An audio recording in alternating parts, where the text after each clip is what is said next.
and welcome to Women's Health 101.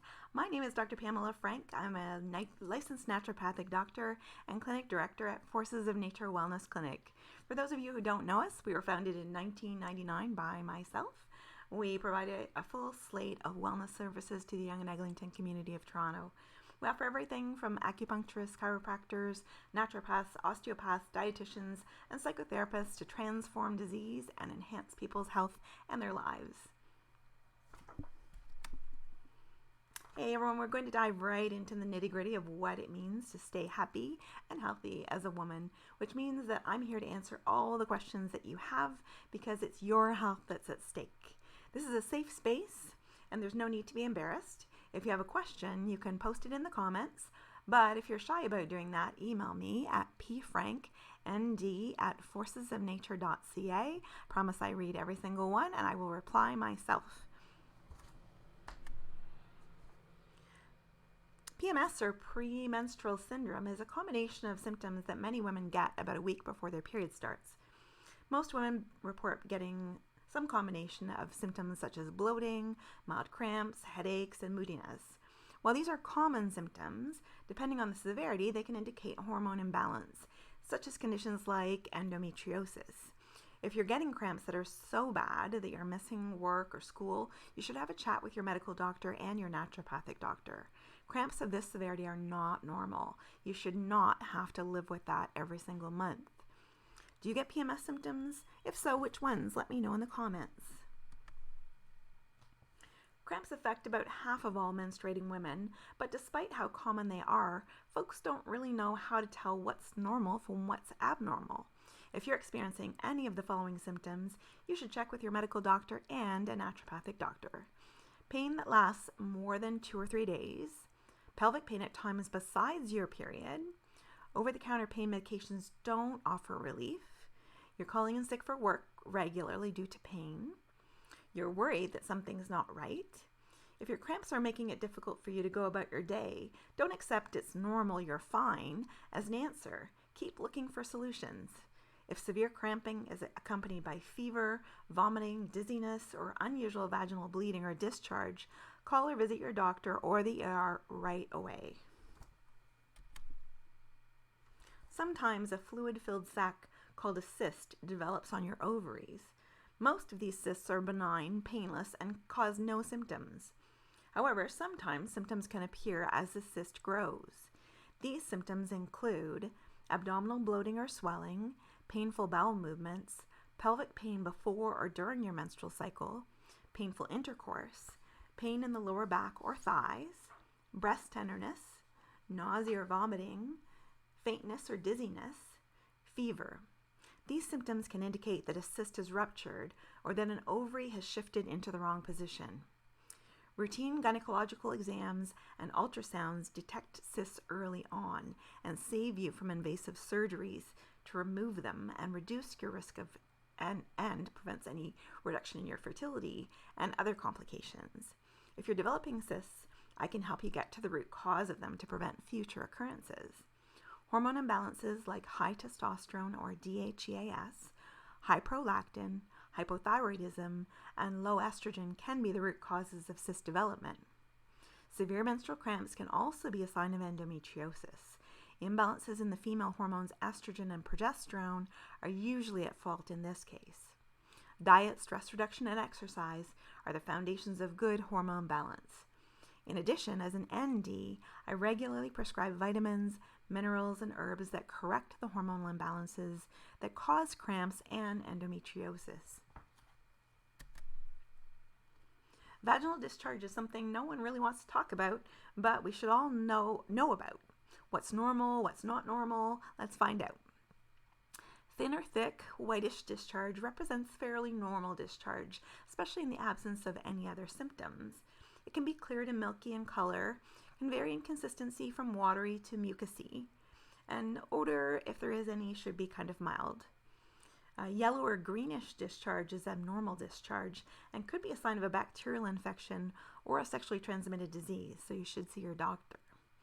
Brown discharge can be caused by irregular periods and hormonal imbalance.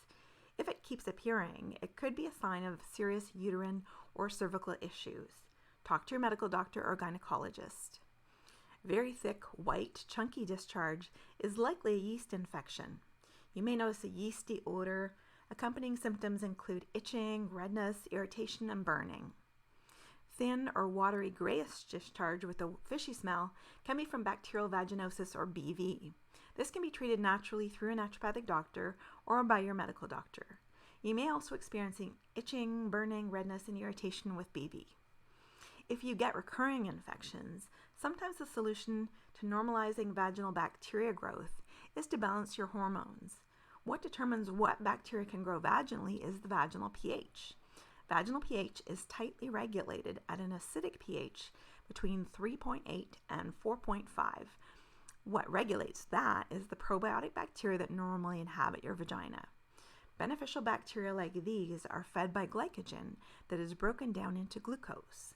Glycogen breakdown is regulated by your hormones. Two of the most common infections that women face are urinary tract infections, or UTIs, and yeast infections. UTIs start off as the constant feeling of urgency and frequency that you need to pee, and there may also be burning, stinging, and or blood in your urine. If not treated with lots of water, cranberry capsules, and possibly antibiotics to remove the infection-causing bacteria, the infection can spread to your kidneys. This can cause some serious health issues and even kidney failure. If you feel a UTI coming on, get tested by your doctor or naturopathic doctor. Your MD will prescribe an antibiotic. To prevent UTIs in the first place, be sure to empty your bladder, drink lots of water, and always wipe from front to back. The urinary tract for women is much shorter than it is for men, so bacteria can travel up much more easily and cause infection. For yeast infections, the best thing you can do is cut back on your sugar and carbs. Remember that carbs break down into sugar in your digestive tract. Why is this important? Well, think about baking a loaf of bread or making pizza dough. When you're mixing the ingredients, you add sugar or honey to the yeast and warm water to activate it and make it grow. A warm, moist environment, little bit of yeast, and an ultra-sugary diet is the perfect recipe for yeast growth. Another thing you can do to help balance the bacteria and yeast in your vagina is to balance your gut with probiotics. Probiotics are also important to take if you've been prescribed antibiotics, as antibiotics destroy all bacteria, including the good ones. You'll need some help restoring the good bacteria that keep you healthy and balanced. Have you ever taken probiotics? Studies have found that the average woman eats 70 pounds of sugar per year. Sugar is hidden in lots of the things we eat, which means that most of us are eating way more than our bodies are meant to handle. From yogurt and coffee in the morning to granola bars throughout the day and a drink during happy hour, sugar finds sneaky ways to get into our gut and wreak havoc. Sugar causes inflammation, weight gain, and energy depletion, and contributes to the progression of Alzheimer's disease, heart disease, and liver disease. The recommended limit for added sugar is 6 teaspoons, or 24 grams, per day. Study your food labels. Here are a few numbers that might inspire you to start checking. 2 tablespoons of barbecue sauce have 3.75 or 3 3/4 teaspoons of sugar. 2 tablespoons of ketchup have 2 1/4 teaspoons of sugar. 6 ounces of a fruit-flavored yogurt has 7 3/4 teaspoons of sugar. Half a cup of pasta sauce contains 3 teaspoons of sugar, and 1 breakfast bar has 6 1/4 teaspoons or 25 grams of sugar. While many of us may take a healthy head of hair for granted, many women struggle with hair loss for a variety of reasons. The most common reasons I see for hair loss are low thyroid, low iron, and androgenic alopecia.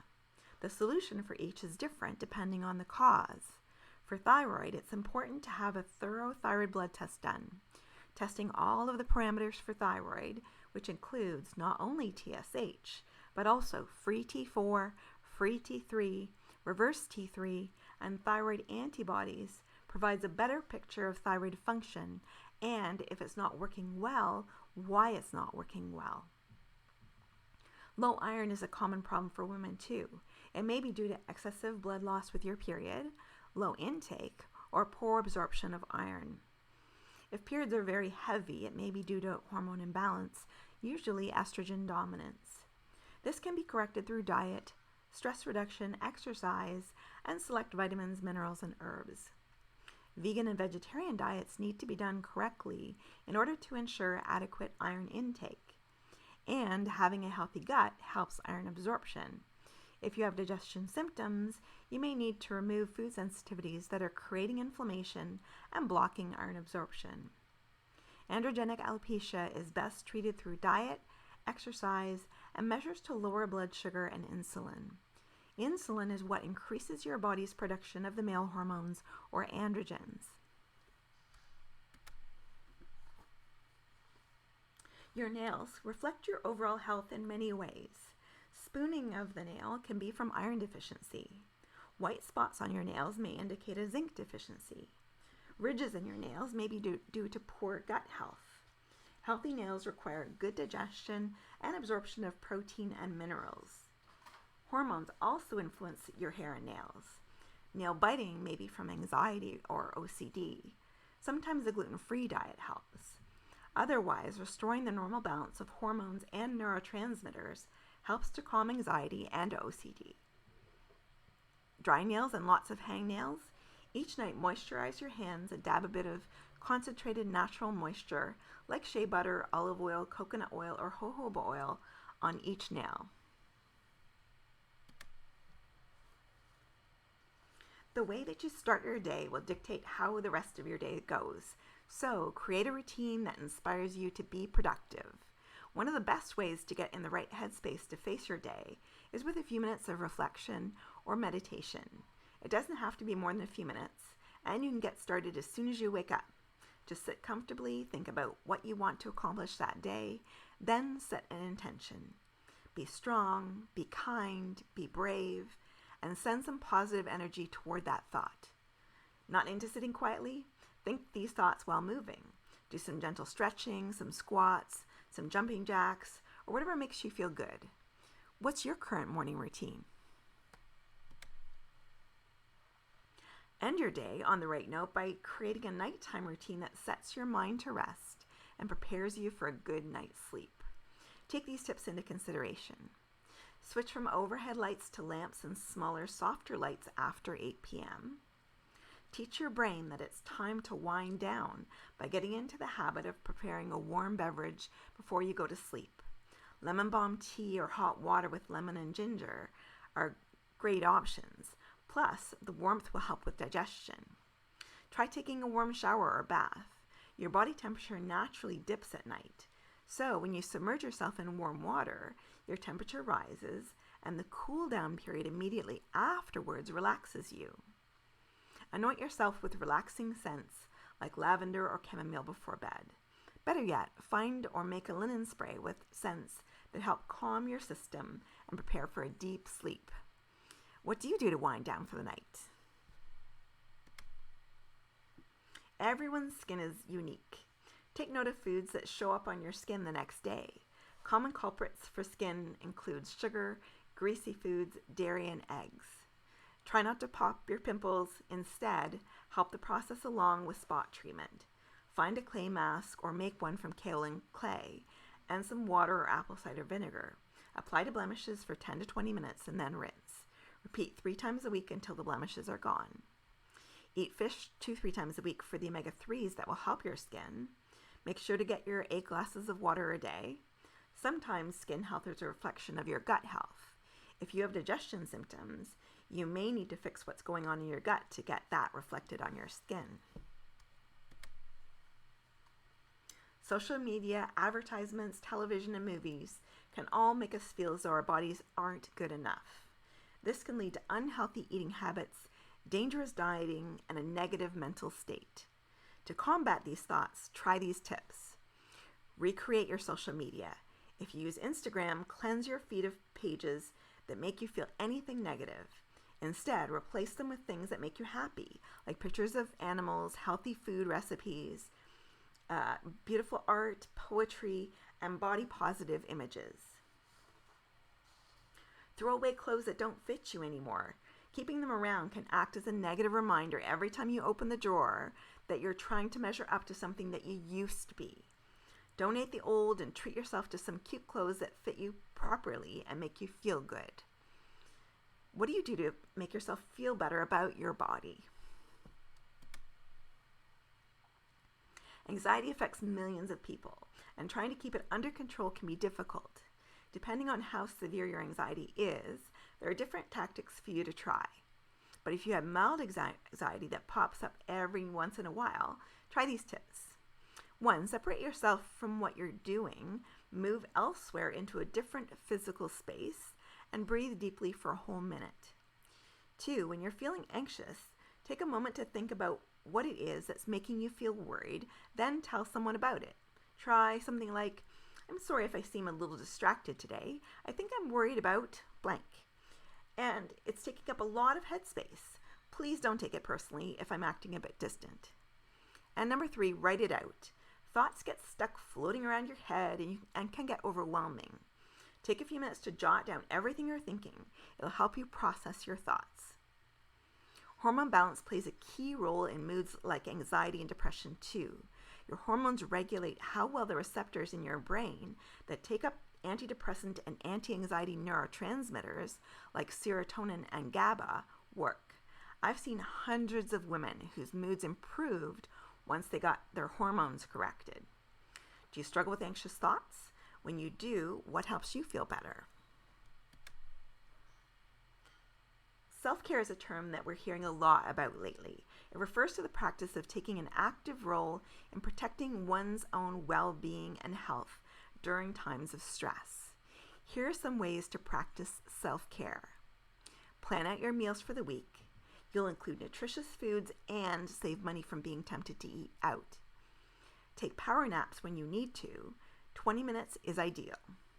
Allow yourself yummy foods in moderation. Indulging in a donut or a bag of chips every once in a while won't kill you. Make time to laugh with your friends. What do you do to practice self-care? Do you feel like you're a bit of a people pleaser? I know I am.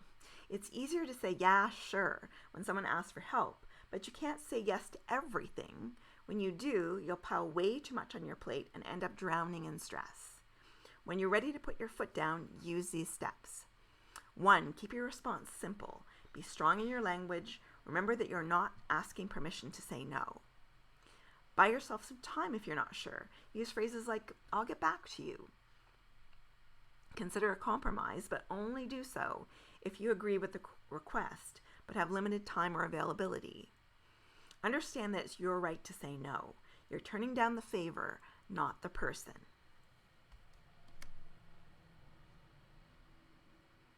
You're well aware of the rule on board a plane to put the oxygen mask on yourself first. But for some reason, something holds you back from taking care of your own personal needs first everywhere else. Maybe you're afraid that if you put yourself first, people will stop liking you, or you don't feel worthy of that self-love and self-care. If these are sounding familiar, consider this. You're not being selfish by putting yourself first. On the contrary, caring for yourself helps you be more productive, happier, more energetic, less fearful, less stressed, less resentful, and less depressed. Set aside time each day to do something you want to do. Make yourself a priority and invest in things that keep you healthy and happy. Would you buy something nice for your friend? Well, why wouldn't you buy it for yourself? Would you cook a nice meal for someone else? Why not make it for yourself instead, or make as well? Learn to ask for help when you need it, and don't let your pride stand in the way. If people start to get angry with your new actions, know that it's because there's been a discrepancy gap between how you have behaved and how other people want you to behave. As long as you're true to yourself, those who love you will support you in your push to care for yourself too. The people who are worthy of being in your life want you to be healthy and happy rather than miserable. So make yourself a priority. As women, we're often bullied by society to fit into a particular mold. We feel like we're supposed to be in a certain shape, have smooth skin, wear the right clothes, act the right way, eat the right things. But no one can fit into all those expectations all of the time and still be happy. No one. So don't be fooled into thinking that you're not good enough because you can't fit into all of society's expectations. Choose the French fries over the salad every once in a while. Let your hair grow on your legs or under your arms if you want. Don't feel ashamed for choosing to say no to something you don't want to do. You're a fantastic, beautiful, intelligent, and worthwhile human being who deserves to take up space in this world. Don't be sorry for it. This webinar was created for you using information from the following sources. Thank you so much for taking time out of your day to join me. I absolutely loved getting to chat to you, and I hope that you learned something. I also want to add how proud I am for each of you for taking the steps toward a healthier and happier future. If you have further questions, please post them in the comments. Don't hesitate to email me anytime at pfranknd@forcesofnature.ca, or you can call the office and leave a message at 416-481-0222, and I will call you back.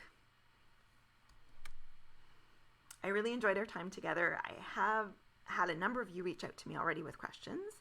I'm happy to be here for you all. Please do me a favor, leave a note in the comments to let me know the number one takeaway that you had from this experience. And if you feel like you need support on your journey to well-rounded health, I'm more than happy to help. Here's all my contact information.